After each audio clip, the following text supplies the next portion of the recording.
نماز کسوف اور خسوف، تو اس کا جو طریقہ بتایا تھا نا ذرا وہ بتا دیں، تو وہ نماز میں دوسری نمازوں سے اس میں کیا فرق ہوتا ہے وہ ذرا بتا دیجیے۔ جی سر، اس سلسلے میں سر جو بات ہمیں ملتی ہے بخاری اور مسلم میں حضرت عائشہ، حضرت مغیرہ بن شعبہ، ابو موسیٰ اشعری، عبداللہ بن عمر، عبداللہ بن عباس، ان تمام صحابہ سے حدیث جو ملتی ہے اس کا ملخص یہ ہے کہ سورج گرہن، چاند گرہن کے موقع پر جو نماز پڑھی جاتی ہے تو اس نماز میں جو ہے 2 رکعت ہوتی ہیں، اور اگر امام کے پیچھے پڑھے تو یہ بھی بہتر ہے، امام کے پیچھے نہ پڑھے تنہا بھی ہم پڑھ سکتے ہیں۔ جیسے مساجد میں آج کل جو ہے آپ کو اجازت نہیں ملے گی، صبح کے ٹائم پہ مساجد بند رہتی ہیں، تو اپنے اپنے گھر پر مرد اپنی جگہ پہ، خواتین اپنی جگہ پہ پڑھیں، یا پھر گھر پہ جماعت بنا لے، جتنے لوگ اتنے لوگ جو ہے پڑھ سکتے ہیں۔ تو جماعت اور تنہا دونوں کی اس میں اجازت ہے، اور جیسے بھی پڑھے طریقہ یہ ہونا چاہیے کہ اس میں آپ جو ہے جو عام نمازوں کی جو شرائط ارکان ہے، باوضو قبلے کی طرف رخ کرنا، جو یہ سب چیزیں، ان تمام کو جو ہے آپ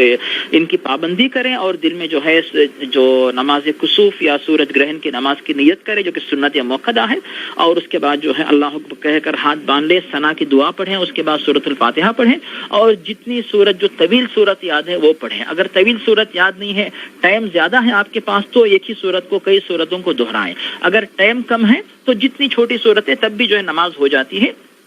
تو وہ جو صورتیں یاد جو آپ پڑھیں، اس کے بعد جو اللہ اکبر کہہ کر رکوع کریں، رکوع میں جا کر جو ہے لمبا رکوع کریں جتنی طاقت آپ کے پاس، اس کے بعد جو ہے سمیع اللہ لمن حمدہ ربنا ولک الحمد، پھر اس کے بعد دوبارہ سورۃ الفاتحہ پڑھیں، اس کے بعد پھر جو ہے جتنی جو ہے سورتیں آپ کو یاد ہیں وہ دوبارہ آپ پڑھیں، اس کے بعد دوسرا رکوع کریں جو کہ پہلے رکوع سے کچھ کم ہونا چاہیے، پھر اس میں بھی رکوع کی تسبیحات پڑھیں، پھر سمیع اللہ لمن حمدہ ربنا ولک الحمد یہ کہہ کر پھر جو ہے